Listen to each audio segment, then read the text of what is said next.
अंदर से आवाज़, जिंदा हूँ माँ जी। तो फिर मेरी चाय क्यों अभी तक नहीं आई?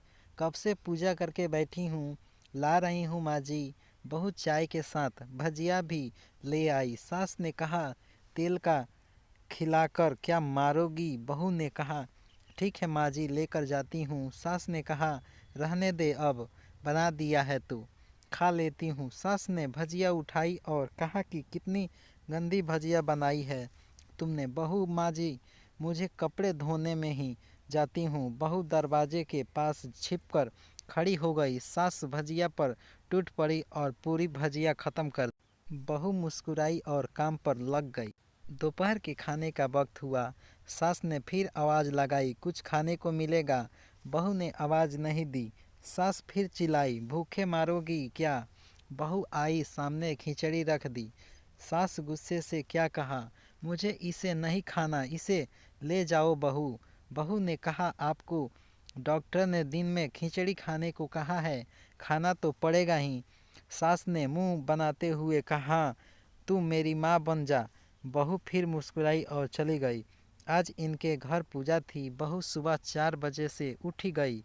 पहले स्नान किया, फिर फूल लाई और माला बनाई, रसोई साफ की, पकवान और भोज बनाया। सुबह के 10 बज गए। अब सास भी उठ चुकी थी। बहू अब पंडित जी के साथ भगवान के वस्त्र तैयार कर रही थी। आज ऑफिस की छुट्टी भी उनके पति भी घर पर थे। पूजा शुरू हुई। सास चिल्लाती, बहू ये नहीं है, वो नहीं। बहू दौड़ी दौड़ी आती और सब करती। अब दोपहर के 3 बज गए थे। आरती की तैयारी चल रही थी। पंडित जी ने सबको आरती के लिए बुलाया और सबके हाथों में थाली दी। जैसे ही बहू ने थाली पकड़ी, थाली हाथों से गिर पड़ी। शायद भोज बनाते हुए बहू के हाथों में तिल लगा था, जिससे वो पोंछना भूल गई थी। सारे लोग तरह तरह की बात करने लगे।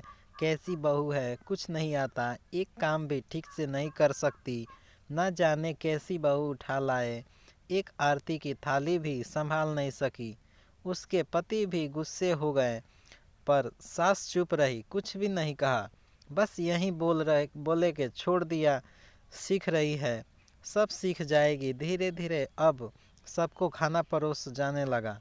बहू दौड़ दौड़ के खाना देती थी, फिर पानी लाती। करीब 70 से 80 लोग गए थे। इधर 2 नौकर और बहू अकेली, फिर भी वहाँ सारा काम बहुत ही अच्छे तरीके से करती। अब उनकी सास और कुछ आस पड़ोस के लोग खाने पर बैठे। बहू ने खाना परोसा शुरू किया।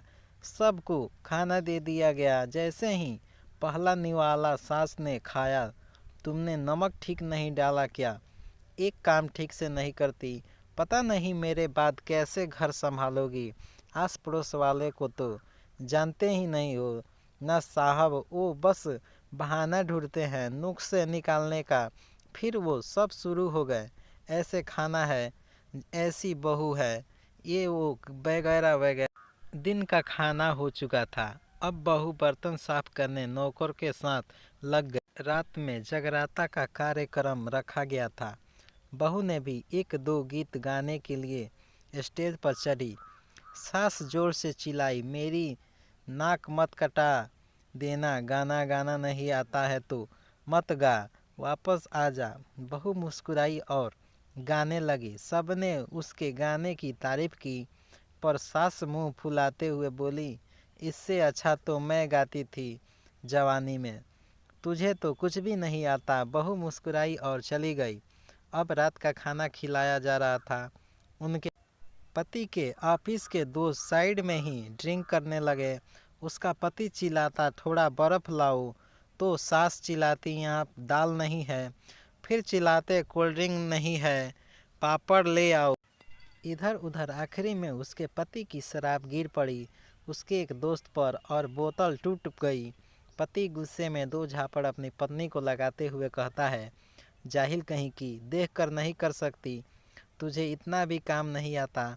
सारे लोग देखने लगे। उसकी पत्नी रोते हुए कमरे की तरफ दौड़ी। फिर उसके दोस्त ने कहा, क्या यार, पूरा मूड खराब कर दिया, यहाँ नहीं बुलाया होता, हम कहीं और पर पार्टी कर लेते। कैसी अनपढ़ गंवार बीबी ला कर रखी है, तूने? उसे तो मेहमानों की इज्जत और काम करना तक नहीं आता। तूने तो हमारा बेइज्जती करा दी। अब आस पड़ोस की औरतों को और बहाना मिल गया था। वो कहने लगी, देखो क्या कर दिया तुम्हारी बहू ने, कोई काम की नहीं है। मैं तो कहती हूँ अपने बेटे की दूसरी शादी करा दो, छुटकारा पाओ। इस गंवार से सास उठी और अपने बेटे के पास जाकर उसे थप्पड़ मारा और कहा, अरे नालायक, तुमने मेरी बहू को मारा, तेरी हिम्मत कैसी हुई, तेरी टांग तोड़ दूंगी।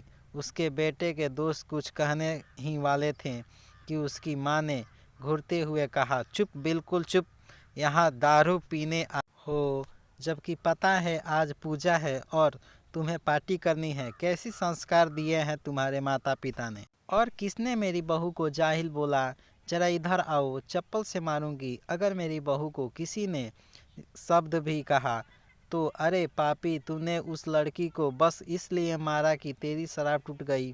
पापी, वो बच्ची सुबह 4 बजे से उठी घर का सारा काम कर रही है, ना सुबह से नाश्ता किया, ना दिन का खाना खाया, फिर भी हंसते हुए, सबकी बातें सुनते हुए, ताने सुनते हुए घर से करके काम में लगी रही। तेरे यार दोस्तों को वो अच्छी नहीं लगी तो जूते से मारूंगी। तेरे दोस्तों को जो कभी उन्हें ऐसा कहा, उसके यार दोस्त चुपके से खिसक ली। अब सास बहू के कमरे में गई और बहू का हाथ पकड़कर बाहर लाई। सबके सामने कहने लगी, किसने कहा था अपनी बहू को घर से निकाल के दूसरी बहू ले आना?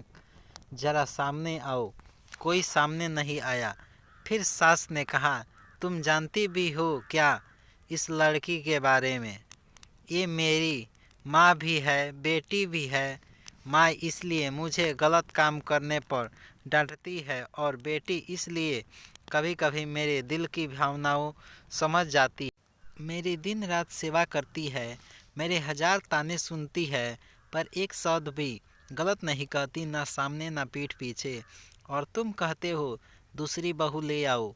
याद है ना छुटकी की दादी अपनी बहू की करतूत? सास ने गुस्से से पड़ोस महिला को कहा, अभी पिछले हफ्ते ही तुम्हें मियाँ बीबी भूखे छोड़ घूमने चले गए थे।